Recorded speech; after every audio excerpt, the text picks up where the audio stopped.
Hello everyone, welcome to my industrial sugarcane farm video. I'll be listing every detail basically step by step and show you how I get to this farm. And at this size it produces 2 to 3 stacks an hour, and of course you guys will make it much bigger. I'll tell you all the kicks and stuff, and let's just get right on into it. So we all basically know that zero-tick sugarcane farms won't last forever, basically. They will be eventually fixed to the maximum extent at any given point. So we had to come up with other solutions, long-term solutions that will never be fixed. And that's when I came in research the most efficient, basically, like the most sugarcane you can fit inside a chunk. And that's how I came to this solution right here. And when it comes to manual harvest, yeah, it's okay, but if we could automate it, that's something else. So we basically needed a flying machine for that, and we needed a two-way flying machine. I'll show you in a second. And here is the very first prototype of what I actually had. So I'll show you how to make the two-way flying machine in just a second. And we basically had a really insane clock, which, yeah, doesn't really do much good for us. But, yeah, it's just a prototype, so I guess it's fine. And let me show you how I got on with the flying machines. So here we are in my Xbox testing world. And in order to start the basis of a two-way flying machine, we basically we don't have zero-tick pistons, so we can't just just copy everything directly from Java, so we have to do something else.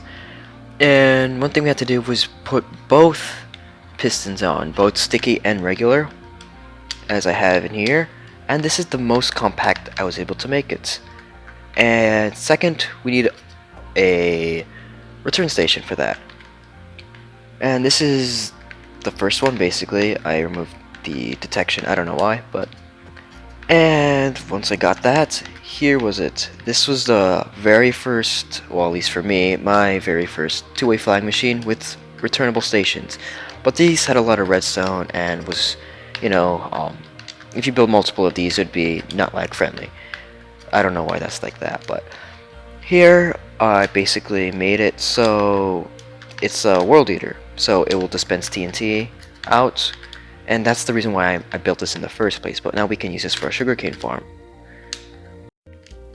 And so here is the design we're basically basing off of. This is not the actual design we're using, but it's sort of it, because we use a piston for the delay, because as soon as it comes back, we still need this piston, the sticky one, to basically fire. And if that doesn't happen, then the entire flying machine will be screwed up. Why is my controller doing that? And yeah, and what better than an actual piston itself to do the delay? So it's exactly perfect. And yeah, that's about this. I don't think I have the actual design in this world on the one that I have.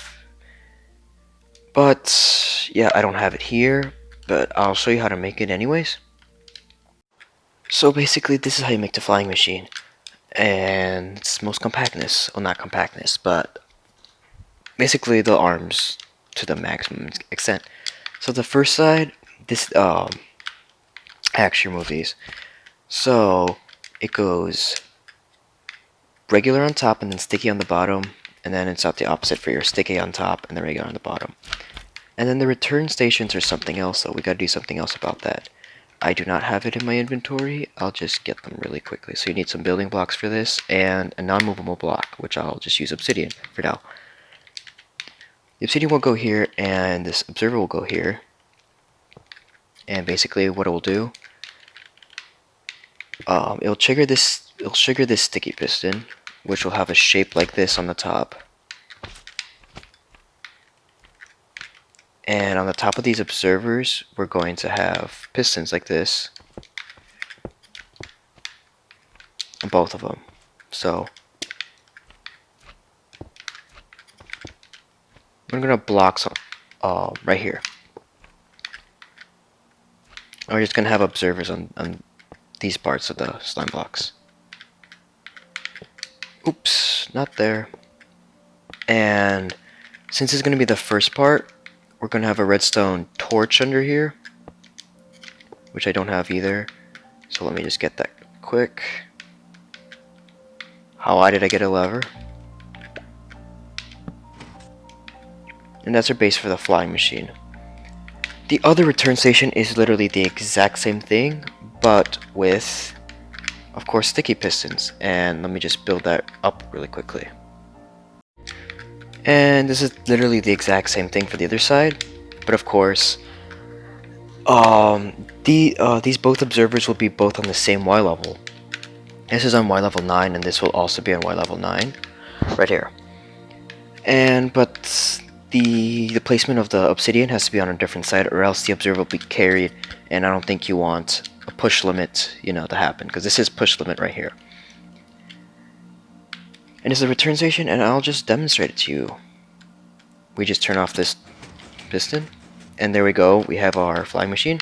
As soon as it hits here, it's going to return back because of our sticky pistons under. As it is, it's perfect because this creates 3 ticks of delay, therefore it stops, it has no time to rest basically. And since we didn't put the torch, it's going to keep going back and forth. Now let's go back to my actual testing world and show you the rest of the stuff basically. So we're back, and there's a little bit more things that I had to consider. One of them was collection, and that will be easy because we could just put minecart rails under it. And why am I spinning? And second part is actually light, because as you can see here, all this is growing even though it's nighttime, and all of these aren't growing. This one was loaded, that's why this was loaded earlier. But none of these will ever grow because it's nighttime. And the sugarcane will always grow at higher light levels. Therefore, we can just put jack-o'-lanterns, because that's I mean, you could use beacons, but jack-o'-lanterns are the least expensive non-movable light source. And it'll create light source 15 everywhere down here. Therefore, making the sugarcane random tick go lower, so it will grow faster. But there's something else we need to consider, and that's the time we need. Here I had a combo etho hopper clock, but it was kind of broken, so that's why it looked kind of messy. Now we had a detection system. We had observers and rails, because rails are less laggy than redstone. And yeah, we just had them like this, and we would retract these pistons that would fire the machines basically. The reason why we had leaves at the edge is, of course, first of all, it's a pretty neutral looking block, and the way I placed them here, was to prevent any that got stuck on the top of these. So yeah, that was easily solved. And leaf blocks are like non-obstructive. They won't get pushed, but if they do, they'll get destroyed. So those are kind of like a test for me where like the limit of the leaves, what I'm trying to say. So there's one last thing I had to consider, and that was collection. How would I do that? Here's the final model, but let me tell you what I had to go through. First was, how would I pick up the items that were back to their station? Well, I would obviously use hoppers, right? But no, because hoppers pull out blocks way too slow. So instead, I would use hopper minecarts. And basically, hopper minecarts can pick up stuff 10 items a second, and that's much better than hoppers. So I decided to use these. I tried to combine 2 of them, but apparently in Bedrock Edition you can't. It will only redirect to 1, and I don't have no idea why. But yeah, that was just a limitation. Why can't I do that? Okay. We also need a piston for this. I'll show you really quickly. And I'm confused. Something in my inventory got missing. Oh well. Okay, let's do this. So, and we need a trapdoor for this. So basically, wherever your return station is going to be, it's going to be look something like this. And this is basically what you do. You have to put blocks here and to the side here. You push the minecart hopper so it's aligned with the trapdoor, and you just push blocks in front of it. So that's basically how you do it. But you have to put hoppers under it first. So yeah, so they can go in like a central storage or something. And there you go, you have it in there. And it's still accessible, but you gotta make sure of one thing. Don't ever go in your contraption, because that will happen. And then you gotta redo your hopper minecart system, and that's not fun for anyone. And here I have the detection system, which is a detector rail, normal rail, and powered rail that's always on with this redstone torch. And we have a comparator clock basically. So let's see what happens. It powers the fade out clock. It just keeps going. And it's fine if this thing gets activated, because honestly, yeah. But in theory, if your farms are bigger, it's okay if this gets activated. Also, you have to make this 4 wide. I can make this tileable too, or you know, like going under. In the comparators, yeah, going under the other comparators. But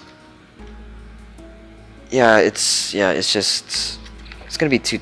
I mean, I don't really want to complain that way, but like it's just better to spread out your minecarts like this. So this is the final result of what I have. Basically, if you put everything together, and this thing broke midway apparently because I don't know why. Let's just activate. Oh my gosh. There we go. Oh. Oh. Okay. But anyways, yeah, this is basically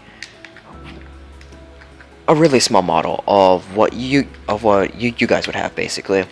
Here I would have a future area for another flying machine. This is exactly 12 blocks from that one.